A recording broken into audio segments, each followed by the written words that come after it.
Going places with God. I want to give you some travel tips. Let's read first about a great journey that God went on with Abraham. By faith, when he was called, obeyed going out to a place which he was to receive for an inheritance. And he went out not knowing where he was going. Sound familiar? In your journey? By faith he lived as an alien in the land of promise, as in a foreign land, dwelling in tents with Isaac and Jacob, fellow heirs of the same promise. For he was looking for the city which has foundations, whose architect and builder is God. By faith, even Sarah herself received ability to conceive, even beyond the proper time of life, since she considered him faithful who was promised. Therefore there was born even of one man, and him as good as dead at that, as many descendants as the stars of heaven, in number and innumerable as the sand which is by the seashore. What a legacy. All these died in faith without receiving the promises, but having seen them and having welcomed them from a distance, and having confessed that they were strangers and exiles on the earth. For those who say such things make it clear that they are seeking a country of their own. And indeed, if they had been thinking of that country from which they went out, they would have had opportunity to return. But as it is, they desire a better country, that is, a heavenly one. Therefore, God is not ashamed to be called their God, for he has prepared a city for them.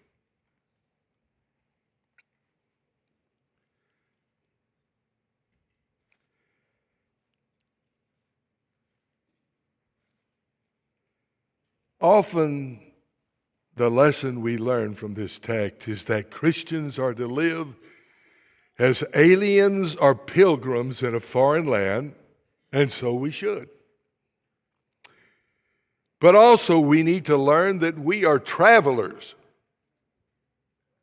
Every one of us is a traveler with God in our own journey, going to a place we are to receive. We don't have it yet. We're journeying toward a destination, to a city whose builder and foundation is God. In the 18th and 19th centuries, there developed the concept that to be truly educated, you had to go abroad to learn what was hard, even impossible, to learn in your own native environment. You had to go to a different environment, challenge yourself to learn more than you could in your native environment. Our theme this morning is going places with God. What are the places you have been thus far with God? And what are the places you're going to? We are 4 months into a new year, and with it comes many new opportunities and challenges. Throughout the coming days, we will each be traveling on an individual journey with God, a journey that will take us to new places, both spiritually and, hear me, physically. You been there? You at a place you never thought you'd be? You already experienced things in your life that I never saw that coming. That's what we're talking about. How are we going to travel with God? God will even take us to places we would never choose to go. It's His providence. What a great comfort to know that God is the leader, is the sovereign, providential caretaker and tour guide.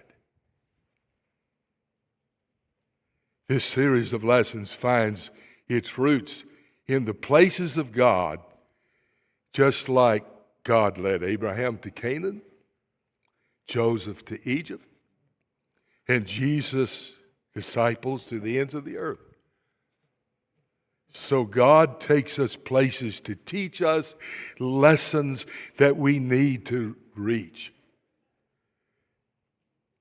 By focusing on the lessons of the land, you will gain new insights and a new understanding and a closeness to God that you can have no other way. So let's take a trip.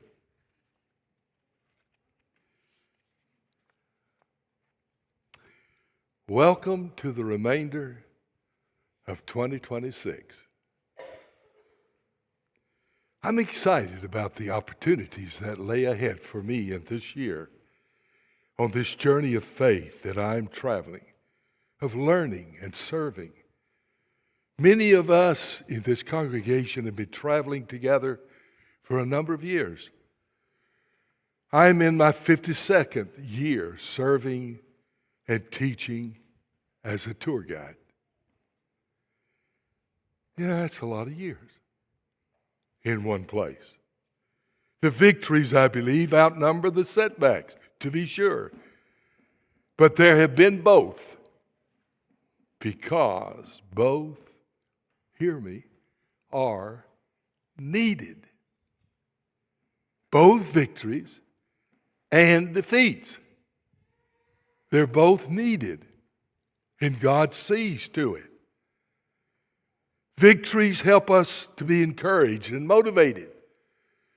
Setbacks keep us holding fast to the Lord and not ourselves. They jar us to put greater trust in God. Traveling with God is always an adventure. There's nothing quite like the ritual of taking down the old calendar and hanging up the new. It reminds us that life is going fast.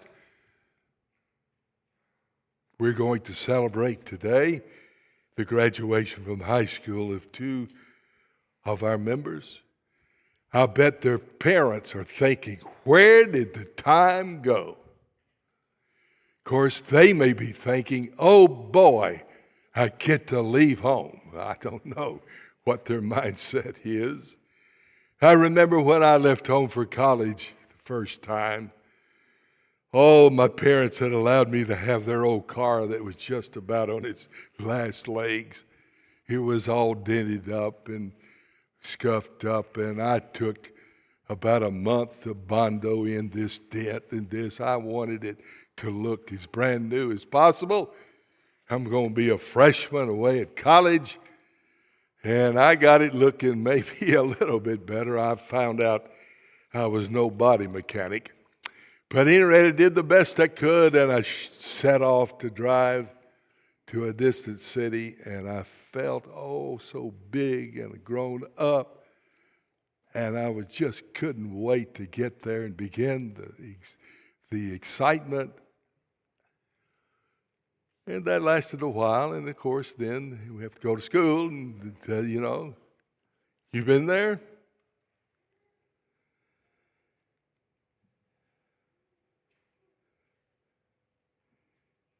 Where am I right now in your life? Where are you on this journey? Where am I going spiritually? Is that where God would have me to go? Where do I want to be in future days from now in my relationship with God? What I want to see in my intimacy with God. Let's look at some travel tips.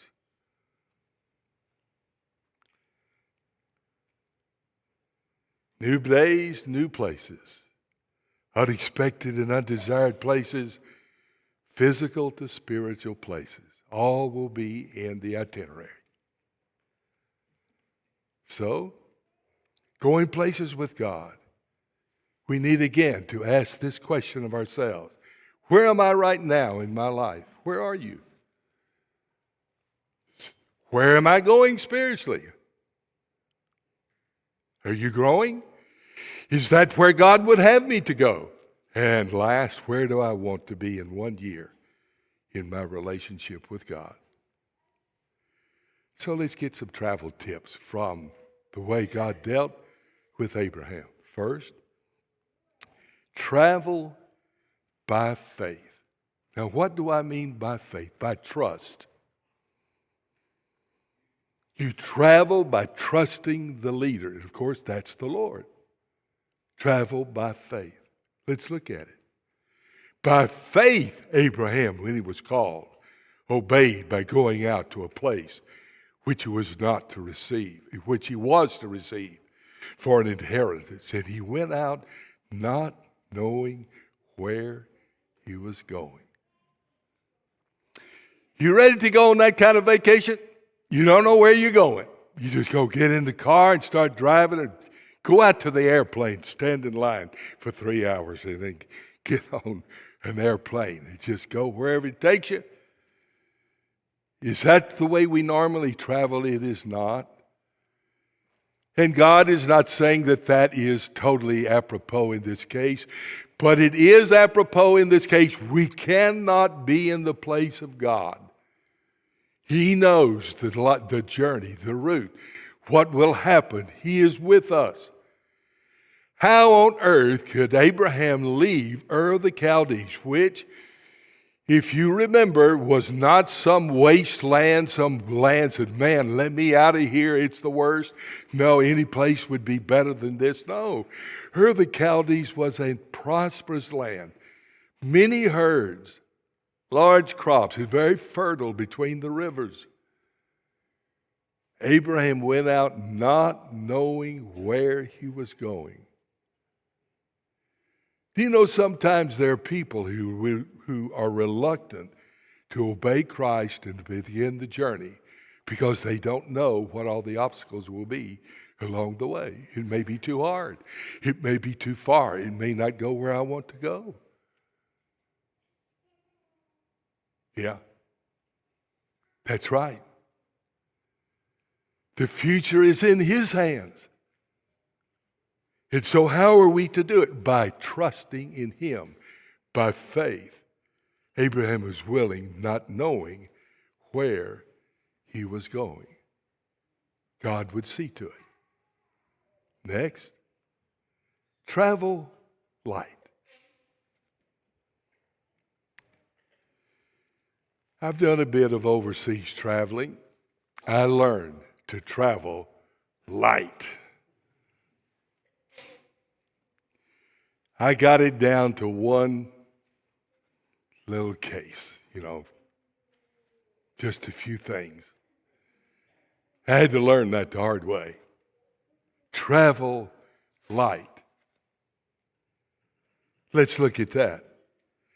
By faith, he lived as an alien in the land of promise, as a foreigner and dwelling in beautiful houses, in tents, with Isaac and Jacob, fellow heirs of the same promise. Hey, I got an idea. Let's all go to Europe in a tent. Just take a tent. You ready to go? Jonathan says he is. Find another leader. I'm not going. I want to bed, but you see the point. We've got to be willing to travel light. That is, let's leave the old baggage of sin behind. Let's be willing to be flexible and responsive to what God brings into our life. Opportunities to serve, obstacles to overcome.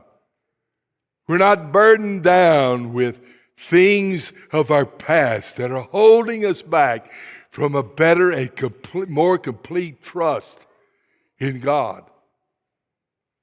Travel light. How hard it is to escape from places. However carefully one goes, they hold you. You leave little bits of yourself fluttering on the fences, like rags and shreds of your very life. Quote to Catherine Mansfield. You know, if I were to move at this stage of my life, that'd be hard for me, because I've been in one house for over 50 years. But I need to be willing to do it. Because what is ahead is greater than what is behind. Be willing to set aside physical comforts and physical things and not prioritize our lives upon them. And then thirdly, travel with a purpose. Let's look at our text. For he was looking for the city. Folks, he just wasn't just say, well, where are we? Doesn't matter. Just, No, he was traveling for a purpose. He's looking for the city, which has foundations, whose architect and builder is God.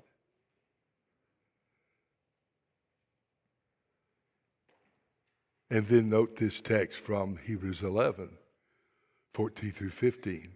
For those who say such things make it clear that they are seeking a country of their own. Let's pause there. They're seeking for a country of their own. Have you found your country?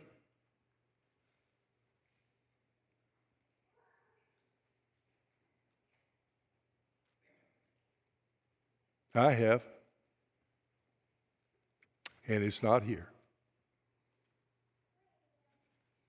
Yes, I'm proud to be an American. I'm even proud, and maybe more so, to be a Texan. But more and more I see this is not my home. I'm just a passing through.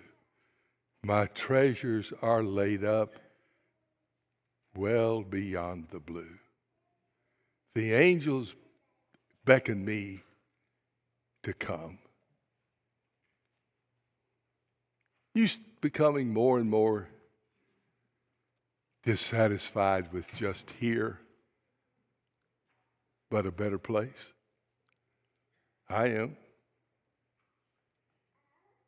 A place of no physical deterioration. A place of familiar relationships and friendship. A place where God is, eternal in the heavens. You can only run so far running away from hell. At some point, you got to run toward heaven. Your love of the Lord and wanting to be with Him.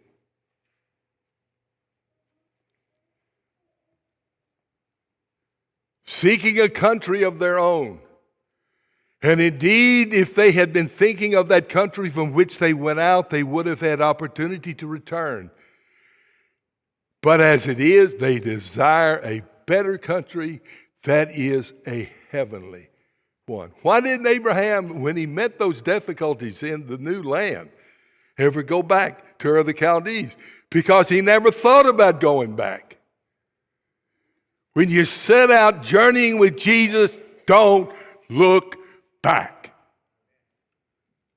shut the door and lock it. You're going forward with him wherever he leads, through whatever difficulty.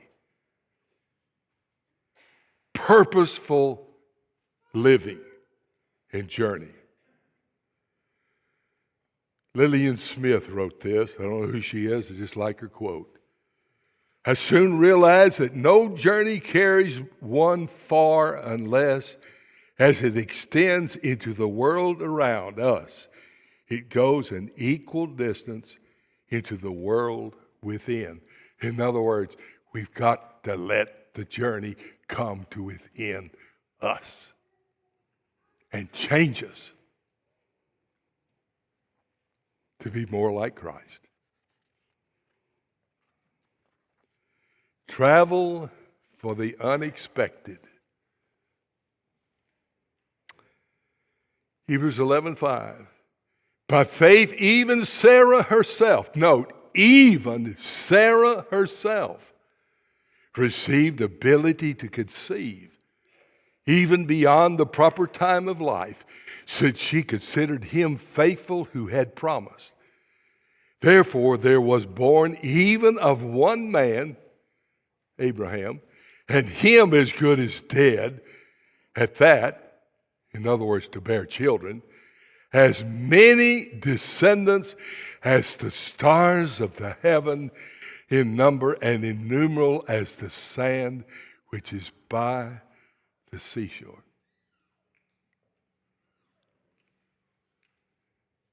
A childless couple ultimately are the father and mother, in this sense, of all the faithful, of which we are a part. What a great legacy. Travel for the unexpected. The traveler sees what he sees. The tourist sees what he has come to see. That's one of the problems with studying the Scriptures. You allow God to lead you. If we go into the Scriptures expecting or only seeing what we want to see, we're going to miss what there is there. Travel is fatal to prejudice, bigotry, and narrow-mindedness. And many of our people need it sorely for these accounts. Broad, wholesome, charitable views of men and things cannot be acquired by vegetating in one little corner of the earth all of one's lifetime. Mark Twain wrote that. I apply that spiritually. We got to think about other people. Even people we have never seen overseas, around the world. Possible and hopeful people who become believers. And then, lastly, travel for the reward. Travel for the reward.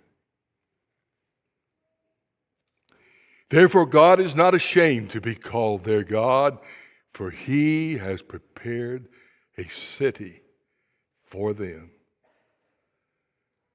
We wander for distraction, but we travel for fulfillment. Is your life more like wandering, or are you traveling with God purposefully to be able to receive that reward of being able to be with him? That's the point. Look at 1 Peter 1 through 5 as we bring our lesson to a close.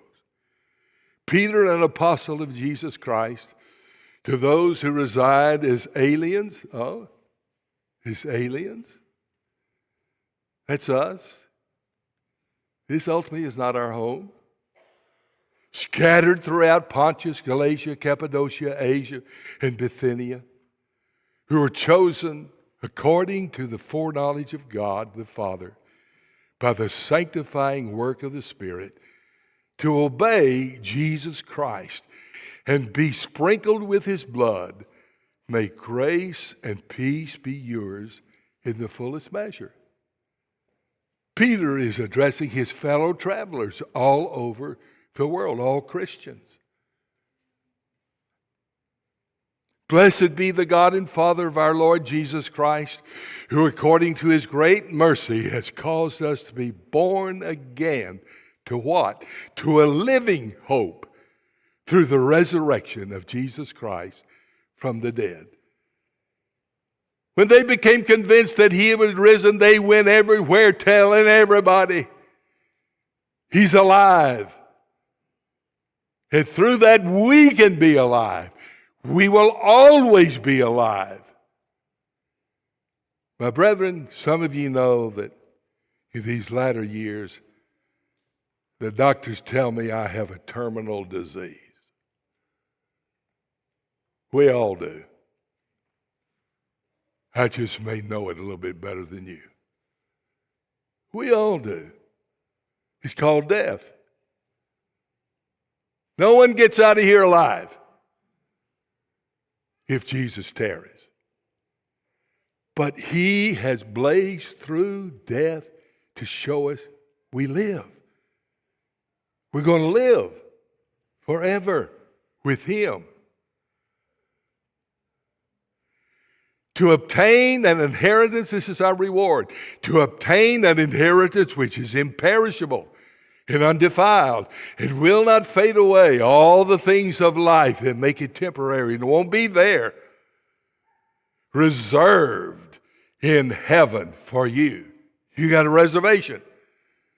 You're not going to show up and say, well, I'm sorry, but you have no reservation. Who are protected by the power of God through faith for a salvation ready to be revealed in the last time.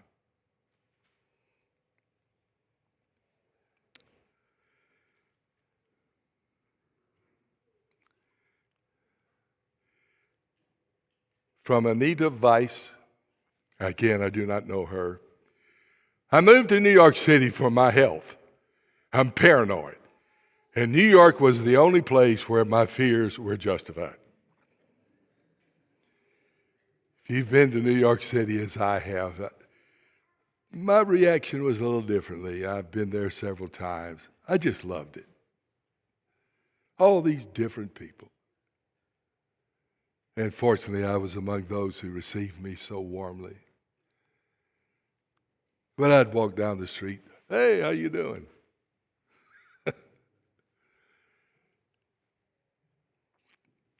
But it's interesting.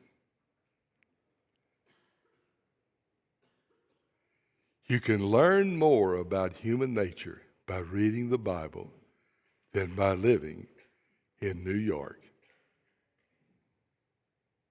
I don't care how many people you meet.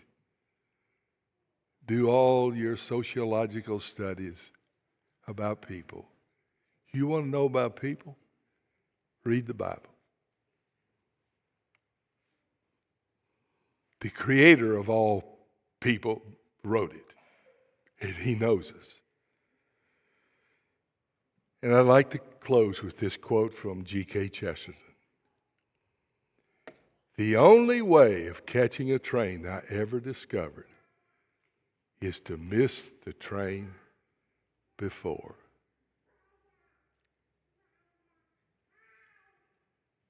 You see what he's saying? You think you know the train.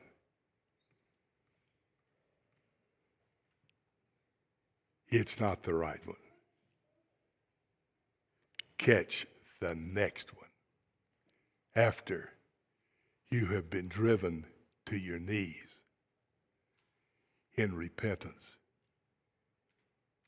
And you see, I need to get on another train. Until you become discouraged or want to leave your present life here, just here, you're not going to take the train that God will send right after that. Let's go ahead and put this train aside, this earthly train, and let's get on that spiritual train. that goes to the city built by God. Thank you for listening this morning. In future lessons, God permitting, I'm going to talk about other destinations where God led his people and the lessons we can learn. Thank you for listening this morning. Just a few travel tips for all of our lives. It's a joy to be with you today. Thank you for worship. It was edifying. Let's stand and sing our final song.